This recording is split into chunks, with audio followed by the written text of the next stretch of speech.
Today in our studios, we are very pleased to have State Representative Jamie Walsh, who represents the 117th Legislative District. You began your first term in January. How has it been? It has been 5 months of non-stop work. I'm realizing that this job really is, there's three prongs to this job. Of course, you have your Harrisburg work. There's lots of reading, there's lots of decision making, there's a lot of filing amendments and making sure that the bill, if you're going to vote yes on it, making sure it's as good as possible. And then you have your district work, where when you're home, you are constantly in your district. You're constantly taking care of community needs, which we've had plenty in the 117th in the first 5 months. And then, of course, you're constantly campaigning because it's a 2-year term. And believe it or not, I was sworn in January 7th, and I'm going to be on the ballot in less than a year. So it's like a three-pronged job, and this is the hardest job I've ever had in my life. And I used to travel the world for a medical equipment company, and I thought that was taxing. This is harder. But I'm really falling in love with what I'm doing, and never thought I would be in this position, but I am enjoying it.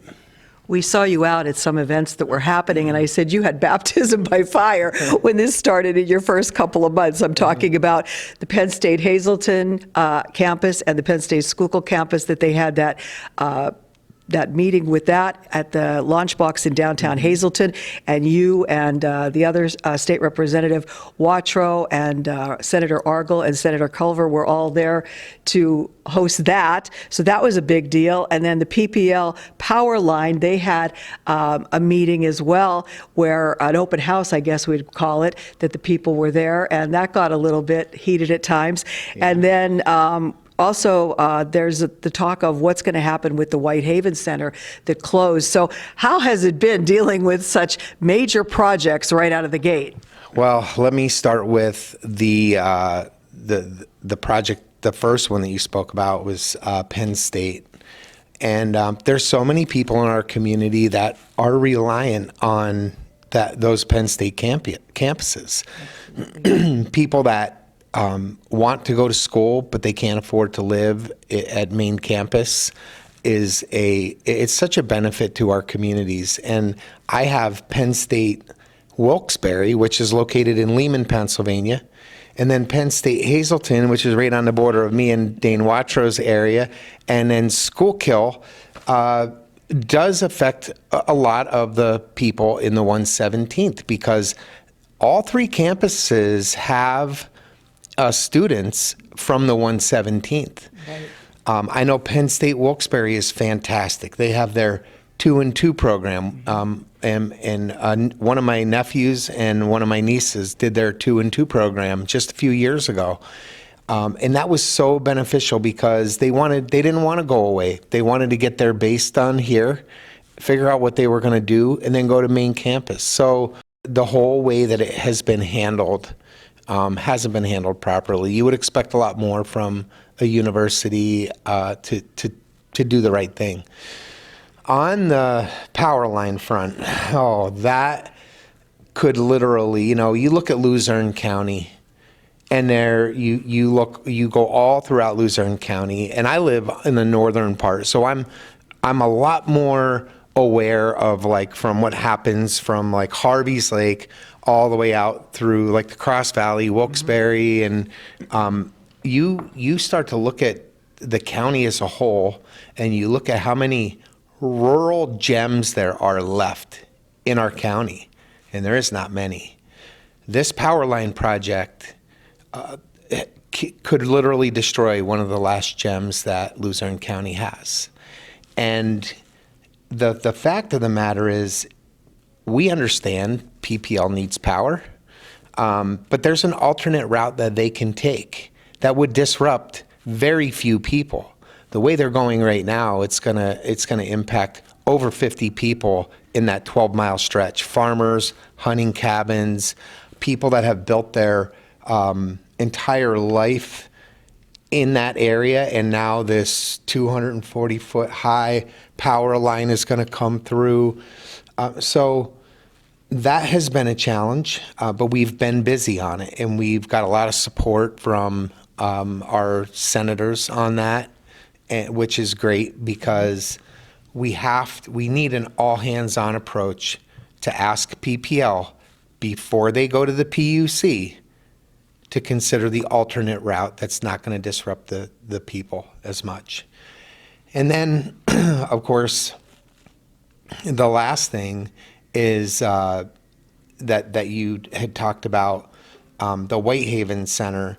The Whitehaven Center is a real personal story to me because I have a nephew who, about 6 months prior to the Whitehaven Center closing, he was going to be there. That was going to be his place to live. And he's in his 30s and he's autistic, and it would have been a great place for him to be. Now, because of the Whitehaven Center closure, there's a lot of families that are dealing with the same thing that mine is, where the closest home that we could find for him is down in the Lehigh Valley. So it makes visitation so difficult to get down there to see him. And, you know, where had he been at Whitehaven Center, you could have got there and back in a half a day, spent some time. Now you got to block off an entire day, go down to Lehigh Valley, and it just makes it a lot more difficult for families. Wow, that's interesting that you told me that. Yeah, that's a shame. I was sad to see that close. So I hope something good comes out of that building. We're getting short on time already, and we have so much to cover. We're going to have you come back to talk about more.